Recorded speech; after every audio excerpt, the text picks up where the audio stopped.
गणपती सुवर्ण श्रीपती प्रौढ प्रताप पुरंदर क्षत्रिय कुलवंत सिंहासनाधीश्वर महाराजाधिराज श्री श्री छत्रपती शिवाजी महाराज की जय।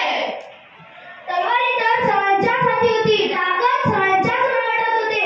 स्वराज्य घडवण्याची इच्छा फक्त शिवाजी महाराजांत होती, फक्त शिवाजी महाराजांत होती. असं म्हणतात इतिहास घडवणारी माणसं इतिहास विसरू शकत नाही, इतिहास घडवणारी माणसं इतिहास विसरू शकत नाही आणि इतिहास विसरणारी माणसं इतिहास घडू शकत नाही. असाच एक इतिहास घडलेली कथा मी यशवंत सीताराम पाटील तुमच्या समोर सादर करीत आहे. माझ्या कथेचे नाव आहे स्वामिनिष्ठ शिवा. बाहेर मुसळधार पाऊस पडत होता. राजे स्वतःच्याच मनाशी काहीतरी म्हणत होते. जगदंब जगदंब या सिद्धीला धडा शिकवलाच हवा. तेवढ्यात शिवा आत आला. हो राज बोलवण काजी. तसा शिवा म्हणाला, हो शिवा तू आमच्यासारखा दिसतोस हे आम्ही फार ऐकलो होतो, आता प्रत्यक्ष बघायचंय. आता आलो जी. असं म्हणून शिवा आत गेला आणि राजांचाच वेश परिधान केला आणि राजासारखाच मिशी लापली होते. राजांच्या सामने आला. कसा दिसतो जी? अरे शिवा आरशात आमचाच रूप पाहिल्यासारखा वास होतो. तो सिद्धी बी मला ओळखायचा नाही. राजे स्तब्ध झाले. अरे शिवा तुला कसं माहित आमच्या रूपात तुला सिद्धीच्या भेटीला पाठवणार आहोत? तसा शिवा म्हणाला, राज तुमच्या संगती इतके दिवस राहिलो ते उगव आहे. द्या किवडा भेटतो की जाऊन त्या सिद्धीला. राजांनी शिवाला कडकडून मिठी मारली. राजांना माहित होतं त्यावर शिवाची कधीच भेट नाही, त्यावर शिवाची कधीच भेट नाही. डाव ठरला.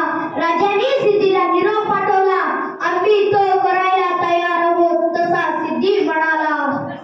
तसा सिद्धी म्हणाला, हे अब आया दखन का चुवा हमारे मुट्ठी में. हा हा हा हा हा हा हा हा हा. शिवाजी शरण येणार. वाक्याने सैन्य बेसावत झाले. राजांनी या संधीचा फायदा घेतला. ठरल्याप्रमाणे 2 पालख्या तयार केले. एका पालखीत बसले स्वतः राजे आणि दुसऱ्या पालखीत बसला राजांचाच रूप धारण केलेला शिवा काशीत. तर राजाची पालखी आडवाटतच विशालगडाकडे निघाली तर शिवाची पालखी सिद्धीच्या भेटीला. सिद्धी वाटच पाहत होता की पालखी आली. पालखीतून शिवा खाली उतरला. गळा भेट झालं. सिद्धी शांत झाला. चले राजे चले राजे चले. त्याच वेळी 2 संशयी डोळे रोखले गेले.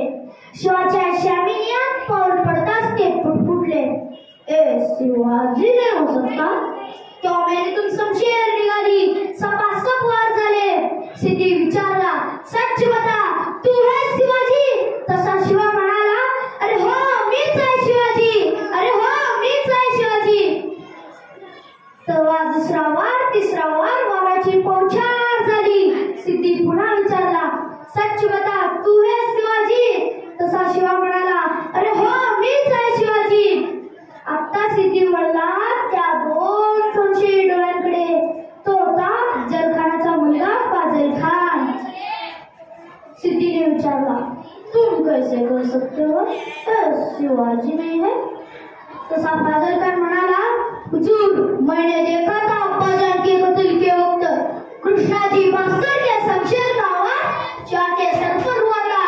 अगर ये सच में शिवा है तो ढूंढो इसके सर पर शिकंजा. शिवाच्या डोक्यावरील जिरेटोप कसकन काढल्या गेल्या. शिवाच्या डोक्यावरती खून नव्हती. शिवा सापडला. इतिहास गरजला. सिद्धी खाती. शिवा म्हणाला, सिद्धी म्हणाला,